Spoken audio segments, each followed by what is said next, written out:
कोई है?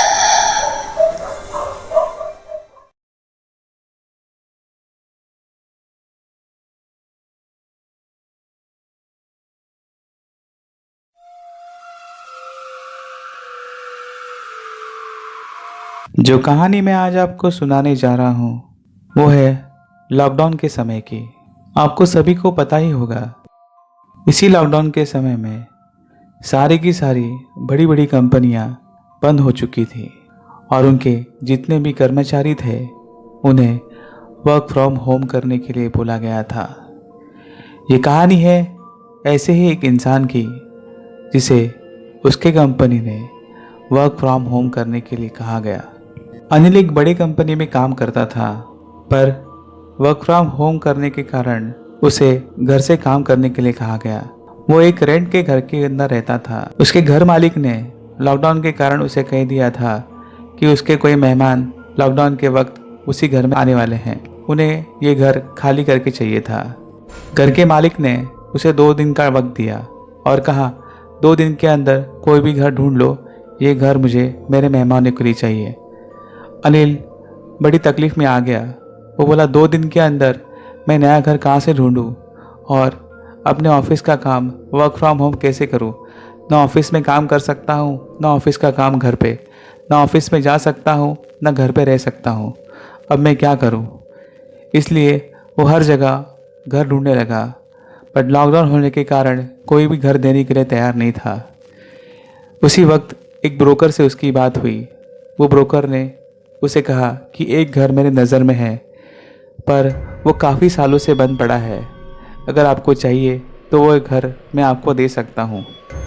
अगर आपकी इच्छा हो तो घर में आप रह सकते हैं, मैं सारे पेपर वर्क रेडी करता हूँ। अनिल को दूसरा कुछ सूझ नहीं रहा था।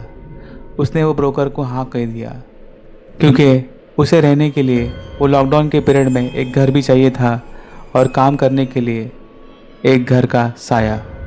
इसलिए उसने तुरंत ही हाँ कर दी और ब्रोकर ने उसे चाबी दे दी। ब्रोकर ने उसे कहा, मैं घर की चाबी आपको दे देता हूँ, पर मैं घर आपको दिखाने के लिए नहीं आ सकता।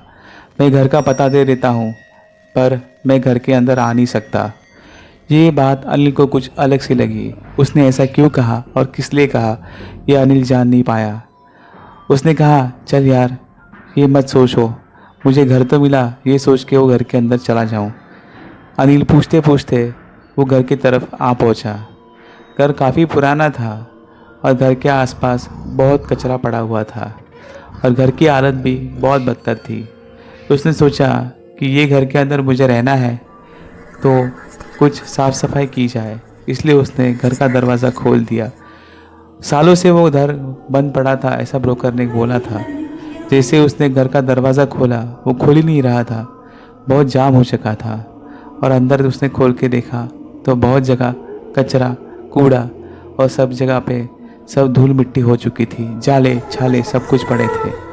उसने घर की हालत देखकर वो बड़ा परेशान हो गया कि वो घर उसे साफ़ करना था और उसी घर में उसे काम करना था और उसी घर में उसे वर्क फ्रॉम होम भी करना था। घर से आते वक्त उसने अपना सारा सामान वो घर के अंदर ला के रखा हुआ था, बट कुछ खाने की पीने की सामान वो भूल गया था। इसकी वजह से वो सारा का सारा सामान वो मार्केट से ले आया और घर के एक कोने पे जाके उसने रख दिया और घर साफ़ सफाई करने लगा। वो इतना थक चुका था कि उसे ज़रा भी ताकत नहीं रही थी कि कुछ करे और उसके बाद साफ़ सफाई हो और खाना बनाए। और काम करते करते कब नींद आ गई उसे पता ही नहीं चला और वो अचानक से एक जगह पे आकर बैठकर लेट गया। और जैसे ही सुबह हुई, उसकी आंखों ने जो नज़ारा देखा वो देख के वो पागल सा हो गया। उसने देखा कि उसका जो घर था वो सारा का सारा सही से लगा हुआ था, कोई भी चीज़ यहाँ की वहाँ नहीं थी। घर साफ सुथरा दिखाई दे रहा था और हर जगह हर चीज़ बराबर से रखी हुई थी। वो सारी की सारी चीज़ें देखकर उसके दिमाग में अजीब अजीब से ख्याल आने लगे। उसे ये नहीं पता चल रहा था कि रात को वो सब चीज़ें लगा कर सोया था या लगाते लगाते ही सो गया था। उसे समझ ही नहीं आ रहा था कि ये सब चीज़ें अपनी जगह के ऊपर कैसे गई, ये घर इतना साफ सुथरा कैसे हो गया। और ये सोचते सोचते कुछ खाना बनाने के लिए वो किचन में गया और किचन में देखा तो सारा का सारा उसका सुबह का ब्रेकफास्ट वहाँ पे रेडी पड़ा था। वो चीज़ देख के वो और पागल हो गया कि ये सब चीज़ किसने की। ना मैंने अपने हाथों से कुछ सब्जियां काटी थी, ना अपने लिए कोई ब्रेकफास्ट बनाया था। तो ये ब्रेकफास्ट किसने बनाया? कोई तो है मेरे अलावा इस घर के अंदर, ये सारी की सारी चीज़ें कर रहा है। अभी उसे बहुत सारा डर लगने लगा था क्योंकि वो सब घर सालों से बंद पड़ा था और घर के अंदर कोई भटकने वाला भी नहीं था। तो ये सब चीज़ें किसने की, वो भी रातों रात, और सुबह का उसका ब्रेकफास्ट भी रेडी किसने किया, ये भी वो समझ नहीं पा रहा था। और वो डर के मारे ब्रेकफास्ट खाऊं कि नहीं खाऊं ये सोच में बैठ गया। उसे काफ़ी सारी भूख लगी थी, पर भूख के मारे वो ब्रेकफास्ट उसने खा लिया और अपने काम में लग गया। काम करते करते उसे लग ही रहा था कि उसके आसपास कोई मंडरा रहा है, उसके आगे से पीछे से कोई ना कोई जा रहा है। वो आहट है वो महसूस कर रहा था कि उसके पीछे कोई ना कोई चल रहा है। वो बहुत सारा डर गया था। उसने सोचा कि गलती के मारे मैंने कोई गलत घर तो नहीं चुन लिया और मेरा फैसला ये गलत तो नहीं हुआ। काम के चक्कर में और घर के चक्कर में मैं कोई गलत घर के अंदर नहीं घुसा, ये उसे लगने लगा था। वो काफ़ी डर गया था। वो सोच रहा था कि मेरा अभी रात होने वाली है और रात को मैं इस घर में कैसे सोऊंगा। ये सोच के वो काफ़ी घबरा गया था और डर गया था। उसे डर के मारे रात के खाने का भी ख्याल नहीं रहा और वो ख्याल में सोचते सोचते काम में इतना व्यस्त हो गया कि रात का खाना बनाना ही भूल गया। और थोड़ी देर के बाद उसे याद आया कि मैं रात का खाना नहीं खाया है। वो उठकर किचन की तरफ गया तो उसने जो देखा वो देखकर वो और पागल हो गया कि रात का खाना भी उसके लिए तैयार पड़ा था। वो सोचा मेरे घर के अंदर मेरे अलावा कोई नहीं है, तो ये खाना कौन बना रहा है, ये साफ़ सफाई कौन कर रहा है, मेरे लिए ब्रेकफास्ट कौन बना रहा है, ये उसे समझ ही नहीं आ रहा था।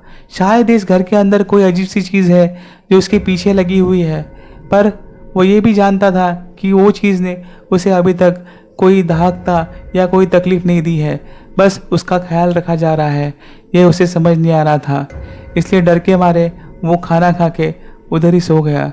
और उसने सोचा कि मैं सुबह उठकर ही आसपास के लोगों को पूछूंगा कि शायद ये घर में कोई अजीब सी चीज़ है जो उसे सता रही है या उसे डरा रही है या कुछ और। सुबह उठते ही उसने आस पड़ोस में देखने की कोशिश की कि शायद उसे कोई घर मिल जाए और घर के अंदर कोई इंसान ये घर किसका है और ये घर के अंदर जो भी रहता था उसके बारे में कोई जानकारी उसे दे दे। तभी एक बूढ़ी अम्मा उसे एक घर के बाहर दिखाई दी। उसने वो बूढ़ी अम्मा के पास जाके पूछा, दादी माँ, आप मुझे बता सकते हैं कि ये घर किसका था? और मुझे इस घर के अंदर कुछ अजीब सी चीज़ें दिखाई दे रही थी। तभी वो दादी अम्मा ने कहा, बेटा तुम इस घर में रहने के लिए आए हो, ये घर मेरी ही सहेली का था। सालों पहले मेरी सहेली का लड़का और वो दोनों भी इस घर के अंदर रहते थे। लड़के को किसी फॉरेन कंपनी में जॉब लग गया और वो लड़का फॉरेन में चला गया। माँ अपने बेटे से बहुत प्यार करती थी और वो हमेशा अपनी बेटे की राह देखती थी। उसकी माँ को हमेशा लगता था कि उसका बेटा एक दिन लौट के आएगा और अपनी माँ को यहाँ से ले जाएगा। वो बेचारी माँ राह देखते देखते ही इसी जगह पे और इसी घर के अंदर उसकी मौत हो गई और उसका बेटा अभी तक लौट के नहीं आया। वो अपने बेटे से बहुत प्यार करती थी, इसलिए उसका हर चीज़ों में ख्याल रखती थी। उसका खाना पीना ब्रेकफास्ट सारी की सारी चीज़ें उसके उठने से पहले उसके टेबल पे वो हमेशा रेडी रखती थी। पर उसका बेटा उसे भूल गया और वो कभी नहीं आया। उसकी याद में वो बेचारी यहीं मर गई। शायद सालों बाद तुम यहाँ आए हो, उसे लगा कि तुम उसके बेटे बन के आए हो, इसलिए वही प्यार और वो इंतज़ार वो सालों से यहाँ करती थी। तुम में उसने अपना बेटा देखा और अपना सारा का सारा प्यार उसने तुम्हारे ऊपर झोंक दिया। उसे लगा कि उसकी तलाश ख़त्म हो गई जिसकी वो राह देख रही थी और वो घर फिर से आबाद हो गया और शायद मेरा बेटा मेरे घर लौट आया है। उसे अभी शायद लगा कि तुम्हारे आने के बाद उसकी वो तलाश अभी ख़त्म हो गई है।